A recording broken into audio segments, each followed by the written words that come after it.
हर हर महादेव। कैसे हैं आप सब। आज मैं आपसे मंत्र के शक्ति और मंत्र के दूतों के बारे में आपसे बात करने वाला हूं। मैंने पिछली दी गई वीडियोस के अंदर मैंने मंत्र के बारे में बहुत सारी चीजें आपको एक्सप्लेन की हैं। आज मैं आपसे बात करने वाला हूं कि मंत्र शक्ति और मंत्र दूत के बीच में अंतर क्या होता है। ये दोनों चीजें क्या हैं, कैसे काम करती हैं, किस तरह से आपको इनके बारे में जानना जरूरी है।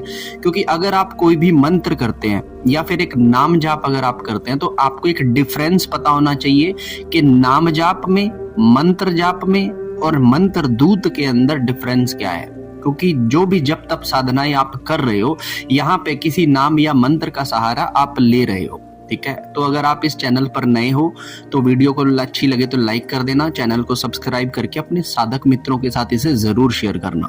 ठीक है। मार्कंडेय ऋषि थे। मार्कंडेय ऋषि की उम्र जो थी वो बहुत कम थी और ये बात उनके पिता को पता थी।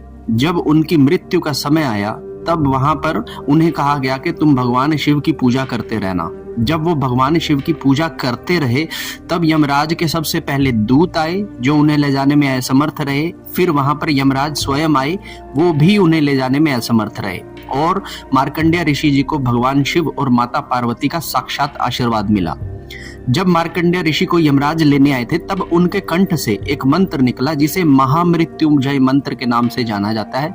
ओम त्र्यंबकम यजामहे सुगंधिम पुष्टिवर्धनम उर्वारुकमिव बंधनात् मृत्युर्मोक्षयम अमृतात्। ये मंत्र आपने सुना ही होगा।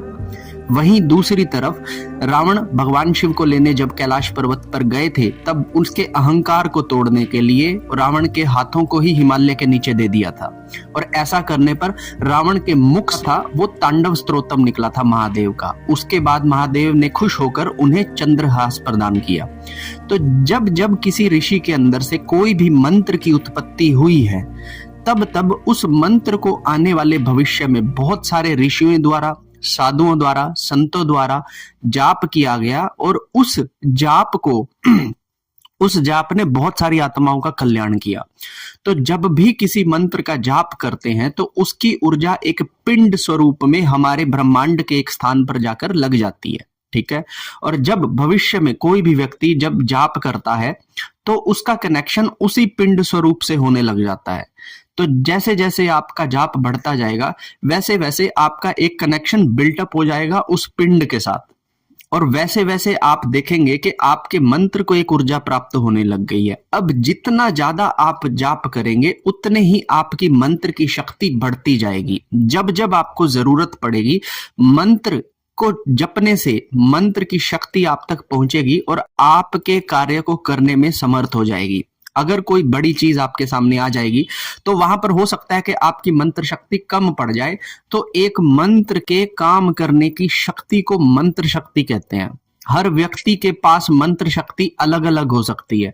मैंने ओम नमः शिवाय के अधिक जाप कर दिए तो मेरे पास ओम नमः शिवाय की अधिक शक्ति है। आपने ओम नमः शिवाय के कम जाप किए हैं तो आपके पास ओम नमः शिवाय की कम शक्ति है। लेकिन ओम नमः शिवाय अपने आप में एक बहुत बड़ी शक्ति है, ये आपको समझना पड़ेगा।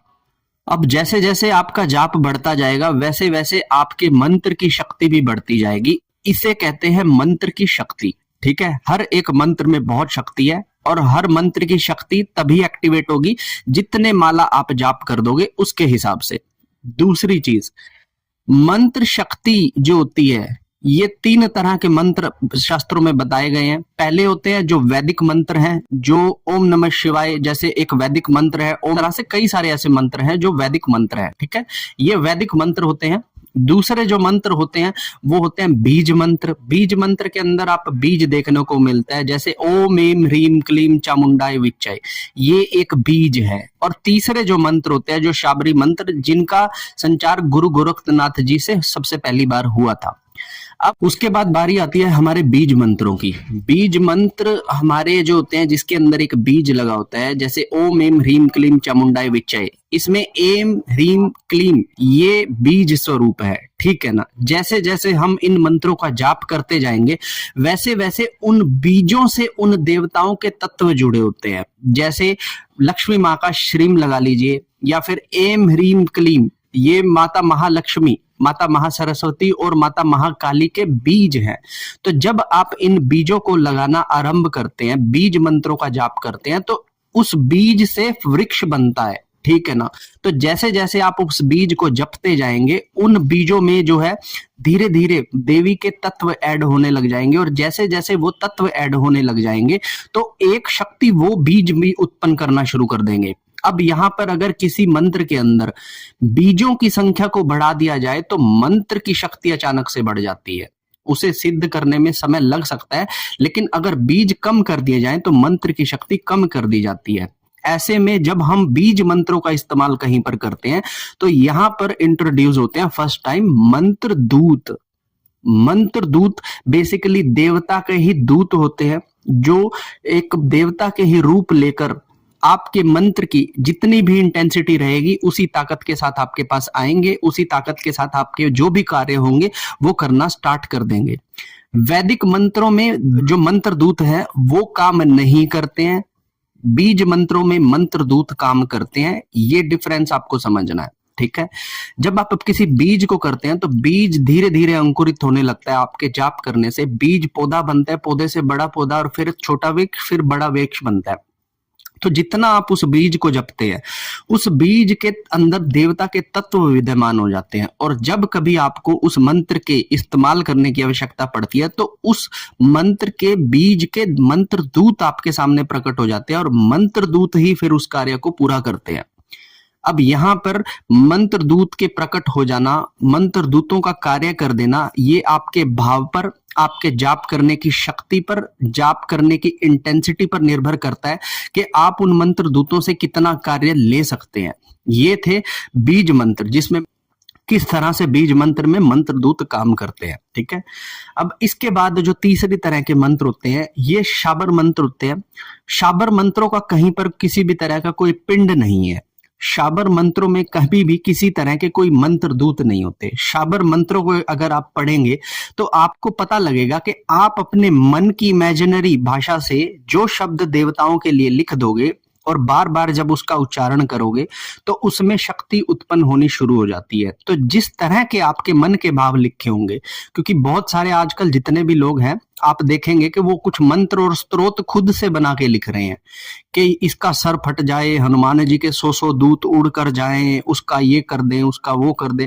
ये कहीं शास्त्रों पे लिखा हुआ नहीं है, लेकिन उन्होंने अपने मन से ही देवता से काम लेने के लिए इस तरह की शब्दावली का इस्तेमाल कर दिया, और जिसे शाबरी मंत्र के नाम से जाना जाता है। शाबरी मंत्रों का कोई पर्टिकुलर स्रोत विनियोग नहीं है, उसमें जो काम आपने देवता से लेना है उसी काम को बोलकर अपने ही ढंग से उसकी साज सज्जा कर दी जाती है कि 100 दूत उड़कर जाएं, 1000 दूत घर का पहरा लगाएं, तांत्रिक के सर को 1000 टुकड़ों में काट दें। तो इस तरह की इमेजिनरी वर्डिंग को आप उसमें स्त्रोत में डाल के बार बार उच्चारण करते हैं, जिससे कि भगवान को उस नाम में भी आपको शक्ति देनी पड़ती है और आपके काम सिद्ध होने लगते हैं। लेकिन ना तो इसमें किसी तरह का कोई दूत होते हैं, ना ही इन मंत्रों की कोई अधिक शक्ति होती है। शाबरी मंत्र आपने सुना हुआ तो मात्र 10,000 पे ही वो सिद्ध होने लगते हैं। सिद्ध होने का मतलब है कि अगर आपने 10,000 बार किसी शाबरी मंत्र को पढ़ दिया तो ईश्वर के ध्यान में आ जाएगा कि आपने ये मंत्र बोला है। मंत्र इन द सेंस आपने मुझे कोई काम करने के लिए बोला है, ठीक है।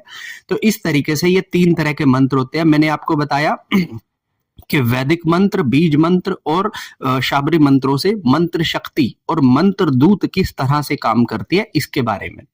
अब लास्ट में जो सबसे बड़ी चीज रह गई है मंत्रों के बारे में, वो ये रह गई है कि मंत्रों का इस्तेमाल कैसे करते हैं, किसी मंत्र से काम कैसे लिया जाता है। क्योंकि हमने मंत्र कर तो लिए, हमारे मंत्र सिद्ध भी हो गए, हमने फिजिकल सिम्टम्स उसके देख लिए, आपने वीडियो में सुन लिया होगा, ठीक है।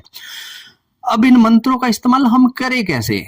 आपने 5 साल जाप कर लिया, 6 साल जाप कर लिया, अब आगे करना क्या इन मंत्रों से। हमारे चक्रास जो अनब्लॉक पड़े हैं अभी, ब्लॉक पड़े हैं, इन्हें अनब्लॉक कैसे करें मंत्रों के साथ। मंत्रों का इस्तेमाल किसी दूसरे व्यक्ति के लिए कैसे करें। अब ये चीजें मैं आपको अगली वीडियो के अंदर बताने वाला हूं। अगर आप किसी और चीज के बारे में भी जानना चाहते हैं मंत्रों से ही रिलेटेड तो मुझे बता सकते हैं, मैं उस टॉपिक को भी अपनी नेक्स्ट वीडियो में इंक्लूड कर लूंगा, ठीक है।